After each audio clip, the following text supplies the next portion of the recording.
What is up everybody and welcome back to my channel. My name is ZWGamemaster and I salute you from Amsterdam. Today is something special because for the second time I have finished Hellblade Senua's Sacrifice. I have found all the tombstones and I thought there was gonna be a different ending, but I didn't see it. But what I still haven't done is Hellblade feature, and they say only to check it after you finish the game. So everybody who has not finished the game, don't look at this video because they say there's gonna be spoilers. So here we go, Hellblade feature.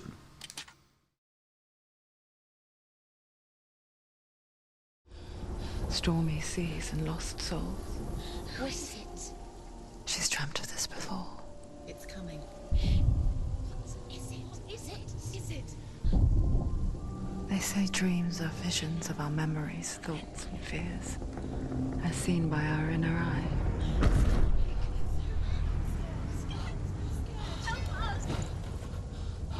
But what if each one of us is always dreaming, even when awake? And we only see what our inner eye creates for us. Is this what hell is? A world shaped by Senua's nightmares. Maybe that's why people fear seeing the world through her eyes. Yes, she's scared. Because if you believe that Senua's reality is twisted, you must accept that yours might be too.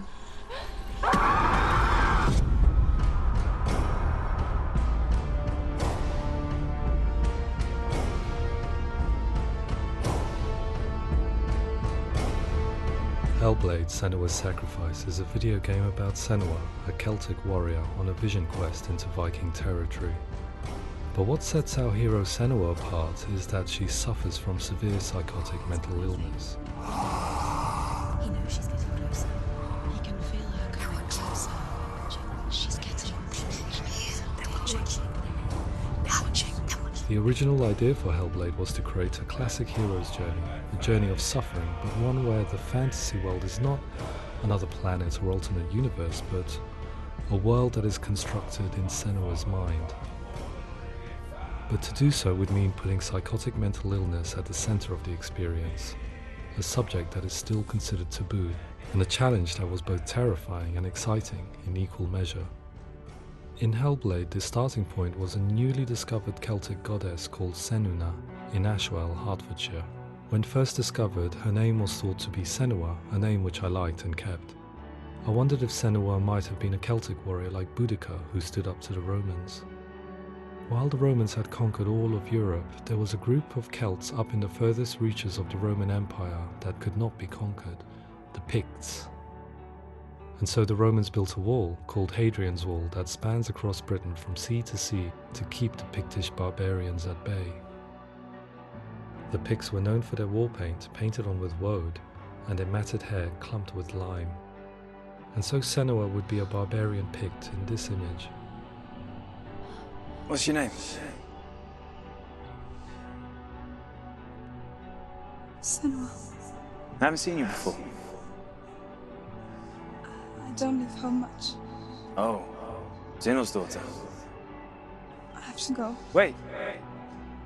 Orkney is off the coast of Scotland and was inhabited by the Picts, steeped in history and mystery, and so I made Orkney Senua's home and set the stage for a crisis. In the late 8th century, the first Vikings landed on the Orkney Islands. The population of the Picts crashed thereafter, replaced by the Norsemen of the 9th century. Were they wiped out? We don't know for sure, but it would seem likely given the reputation of the Vikings. The Northmen's brutality is legendary. High-ranking leaders and chieftains of the tribes they conquered were often offered as sacrifice to their gods. The most brutal of these sacrifices was known as the Blood Eagle. I imagine Senua as a young female warrior who returns home from exile to find her partner, Dillion, brutally sacrificed to a Norse god by these hellish warriors from a faraway land. I imagine the horror of this moment and how it would have dragged her deep into mental torment.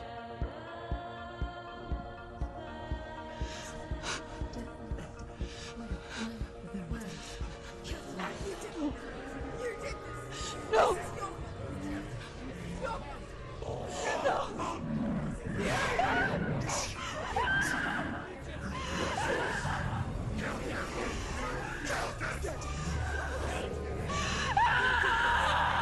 came to learn that the Celts had a sophisticated and nuanced perspective on the nature of mental disorder. One term they used was Gelt. A Gelt is a man or woman who has been driven mad by a curse, battle trauma, or grief. The Gelt would take to a life in the woods in search of penance, punishment, and purgation. And so Senua became a Gelt, cursed by darkness, looking for redemption in the wilds. Another word the Celts used in reference to mental disorders was druth, meaning fool, or liar, one who utters the words of God. They tell of the mad sinner who flees battle into exile and takes on a beastly nature, growing feathers on his body. The character called Druth in Hellblade is based on a little-known person called Findan, an 8th century Irish Celt who was captured and enslaved by the Vikings, but eventually escaped to Orkney where he became a monk.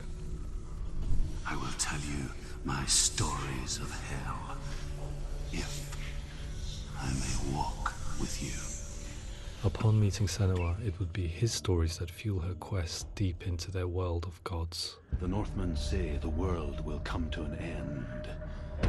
The sun will grow black, the earth will sink into the sea, the stars will disappear, fire and water will meet, flames will play against the sky, the heavens and earth and all the world will be burned, all the gods will be dead, and the warriors of Valhalla and people everywhere.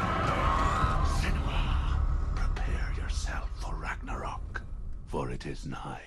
So the stage was set for a new adventure, a journey into the Norse underworld called Hell, a vision quest fueled by madness and myth, a fantasy that was created by Senua's own mind, and one that we would experience through her eyes. This is your mission.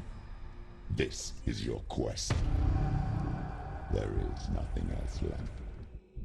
To make a game about a warrior with psychotic mental illness as its central theme was fraught with danger. Mental illness, such as psychosis, is still taboo and rarely acknowledged in a century of cinema, never mind the new medium of games. Where it does feature, it often conflates psychosis and psychopathy associated with a lack of empathy. It is unfortunate that these two words sound so similar that they are used interchangeably in media. I must admit that I didn't have to look very far to discover my own ignorance of the subject. So we reached out to Paul Fletcher, psychiatrist and professor of health neuroscience at University of Cambridge. Psychosis is a descriptive term, and it refers to having a loss of contact with objective reality. So it's characterized by two main sets of symptoms. One of them is hallucinations, where somebody experiences perceptions when there is no actual objective thing out there to perceive. You're already dead. Who are you? And the other is delusions, where somebody comes to very often bizarre, unpleasant, frightening beliefs when there's no good evidence in favor of them. There's no doubt about it. The source of the darkness is in Helheim. And the goddess Hela holds his soul there. We reached out to Welcome, a biomedical research charity that spends billions on research and awareness programs aimed at improving health. Mental health hasn't always been presented in the media in a way that is particularly helpful. It can be challenging to engage people with the subject matter, and there are a lot of preconceived ideas about mental health, and particularly schizophrenia and psychosis. So we hope our support allows the team to continue to collaborate with Paul Fletcher and with those who have experience of psychosis to create a game that provides a fresh perspective on the condition and allows audiences to engage with it in a way that just wouldn't be possible in any other medium.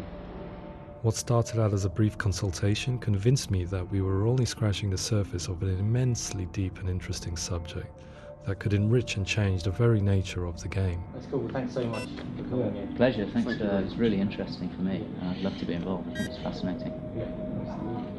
Absolutely. Our understanding of psychosis is still very much a mystery, and ways of treating it are still primitive compared to physical illness. After all, it is easy to see the pain and suffering caused by physical diseases or physical trauma. It is not so easy to see the mental suffering and trauma of severe mental illness. But what if we could find a way to see it? Games are capable of drawing you in for hours on end, playing the role of a character who is different from you, experiencing their perspective, and actively involving you in a world that functions with a different set of rules.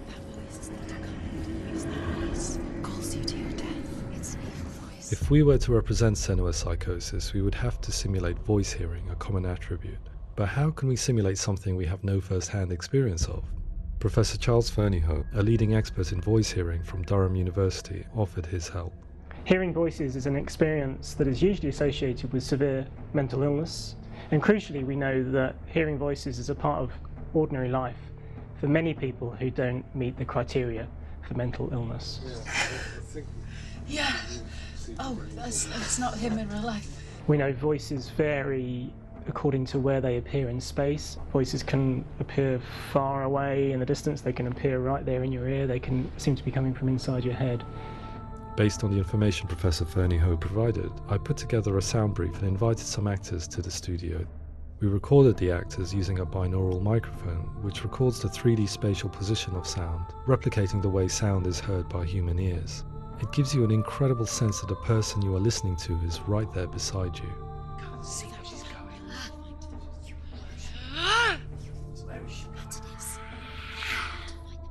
Rachel Waddingham from the Voice Collective came to our studio with 2 young voice hearers to speak to our team. We talked at length about their experiences and they listened to our tests, giving us feedback on how we could improve on it. Everyone hates her. She's cursed. It's very hard to represent what this experience is like, partly because it's such a personal, intense, emotional experience. It's testament to how Ninja Theory have been listening to what the researchers are saying, but also, crucially, listening to the experts by experience. What they've come up with is so compelling. It's by far the best representation I've heard of what these experiences are like.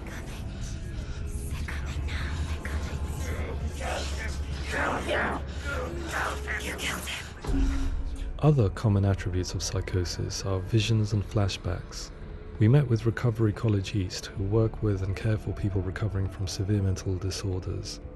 A group of service users gave us their first-hand account of what they experience. Sometimes when the visions or what we're seeing is too much, it becomes more difficult until eventually we perhaps don't see anything. The people we spoke to, the stories they told, were fascinating, harrowing and mind-boggling. The reality of what people experienced was vivid, far exceeding what I could possibly have imagined. We went away itching to represent some of these visions and flashbacks in the game. As we all know, my heart is so, love is so far away. Don't you know how I wanna feel deeper? I could never know how you grow, all these days are killing me. Now I see deep in me insanity does unfold. I just wanna feel deeper, deeper. I just wanna feel deeper, deeper.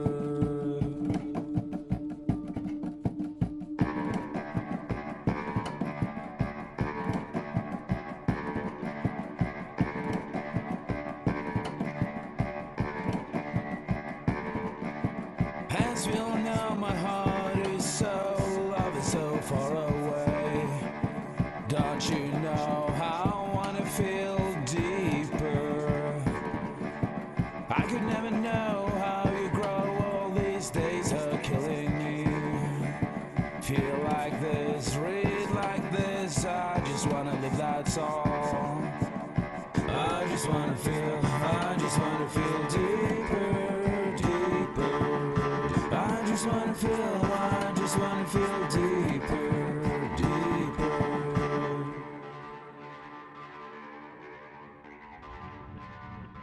To refine our work, we continue to hold meetings with Recovery College East over the course of a year and a half, showing them what we had achieved so far and refining the in-game representations based on their feedback. With their help, flashbacks, visions and changes in perception were woven into the story and gameplay of Senua. The students that are involved in this project are incredibly excited about being involved. They have described the experience as being important because it values their lived experience and shows that despite what we have been through, all of that experience becomes valid, that actually it's something that we should all be talking about. The experiences described range from beautiful to frightening beyond comprehension. I heard of a girl who has to live with an angry voice screaming at her, slamming on her doors and walls 24 hours a day.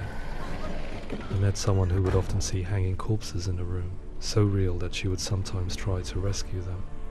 The panic and fear that comes with such visions is entirely understandable, and it can be a living horror for some. Worthless, weak, pathetic. Go on, feel sorry for yourself, because there is no one left to do that for you.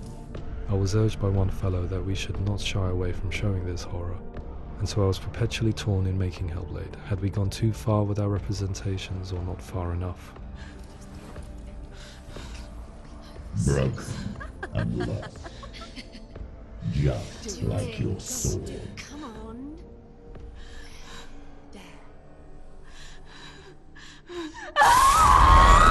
In some ways, voice hearing and visions were the low-hanging fruit, so to speak. There's another aspect of psychosis that is much harder to explain, but one that I think video games are uniquely able to represent, which are often called delusions. People begin to see patterns in the world. They begin to link things that most people wouldn't link.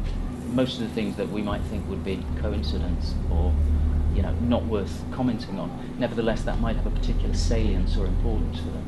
One individual described how everyday words, sounds, colours and objects were steeped in meaning to him, forming a strange and sinister puzzle that he was determined to solve but could not quite get to the bottom of. It's not just brain dysfunction. It's not like the system shut down. It's actually an incredibly creative process. The person creates a world populated with voices and phantasms and terrors, and they're completely immersed in it. They believe in it. We often invite people into the studio to play the game. In one of our playtests, they played through much of the game, making associations between runes, secret messages, and the threat of darkness that stalked them. There are many things that happen in the world of Hellblade that make perfect sense within the context of Senua's mind.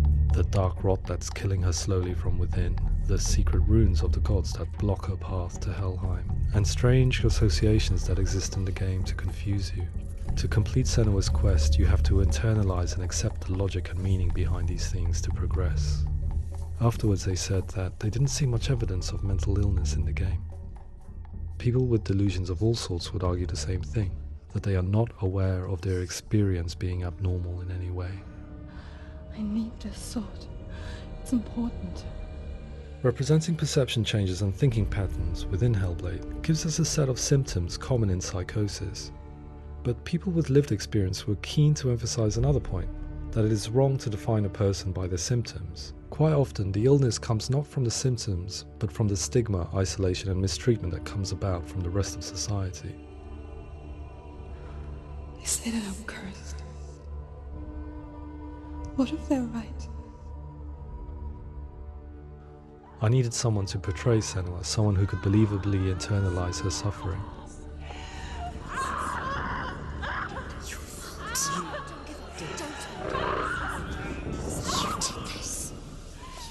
Melina Jurgens, our video editor, had been a stand-in for Senua over a few months while we perfected our motion capture techniques.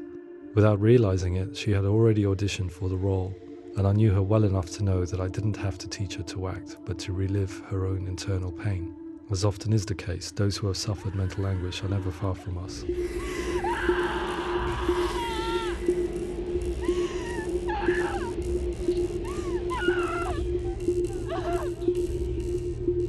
My hope is that by creating a compelling and aspirational character in Senua who feels very much real, albeit in a fantasy setting, we can provide a lens into her reality, a different one to yours, and this is where storytelling comes into play. I imagined her life based on common threads in real people's lives. She was always prone to psychosis as a child. Her mother Galina also heard voices and had visions, so perhaps there was a genetic aspect. Or perhaps it was cultural, as she lived within a world without science, of gods and superstition, as exemplified by her druid father Zimbal. Psychosis developed in her late teens to early 20s and was exacerbated by stigma and isolation at the hands of the clansmen and her father. This darkness. It's spreading.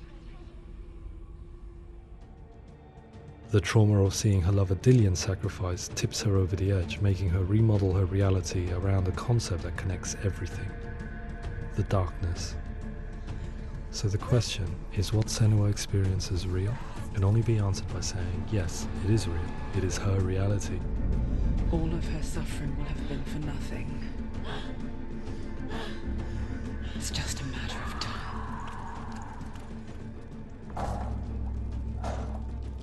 Towards the end of the project, service users and professionals that had collaborated with us were invited to see the near-final game. It was a chance to see if the game had reflected their views or if it had misrepresented them. For me, being involved in especially developing Senua's character has been really important, and being able to bring in my perspective and what I see and what I hear, and having that built into the game has been a real privilege. It's gritty and it's meaty, and there are some tough subjects in there that are being tackled with honesty.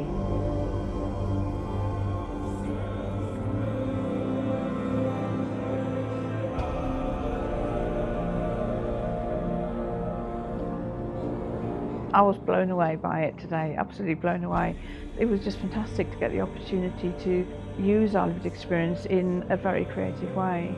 There's nothing tokenistic about the work we've put in. It feels like we've been listened to, things have been taken on board, and I think there was a lot of realism in the game itself, and it feels very authentic.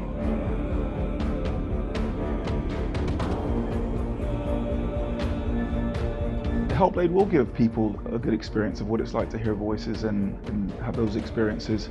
I'm glad that the guys at Ninja Theory have asked us to come along and help them build an experience that's positive when it comes out, and get myself a copy and have a go.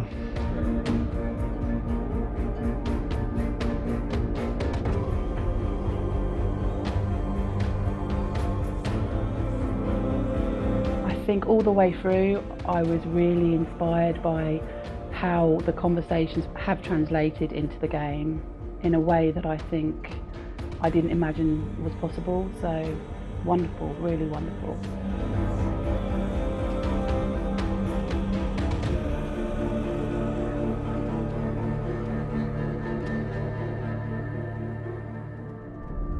I really hope that others will follow the lead they've set and use the power of something like a video game to change people's perceptions, to increase understanding, and ultimately to make some of the stigma around voice hearing and other experiences go away.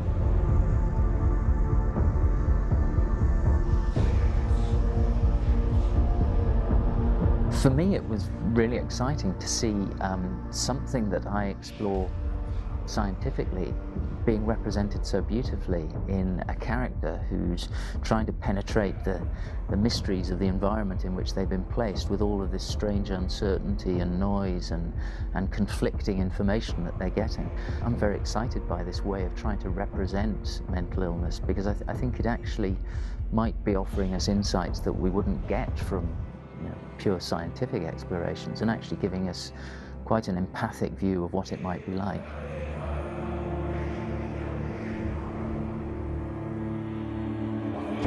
Mental illness has been with us for as long as we have been on this planet, but why? Why hasn't evolution stamped out this weakness from within our gene pool? I often pondered this question until I realized that the question had an inbuilt flaw. It assumes that being and thinking differently is a weakness. The only reason we have computers, spacecraft, medicine, poetry, art, and yes, even video games is because individuals are able to simulate new abstract realities in their minds and share them with the rest of us. We need people to be willing to see differently in order for us to progress and survive as society. And we need to be open to these new ways of seeing. And it is this spirit that motivated me to create Senua's story and share it with you.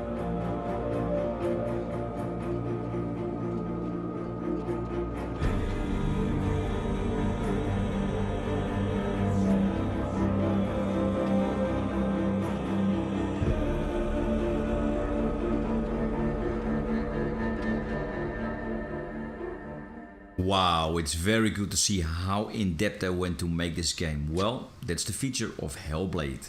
My name is ZWGamemaster and I salute you from Amsterdam. I hope you liked the video. Please like, subscribe and share, and put us a thumbs up because it really helps me out. Like I always say, it started with Pong and I'm still going strong. Thanks for watching everybody. See you later. Bye bye.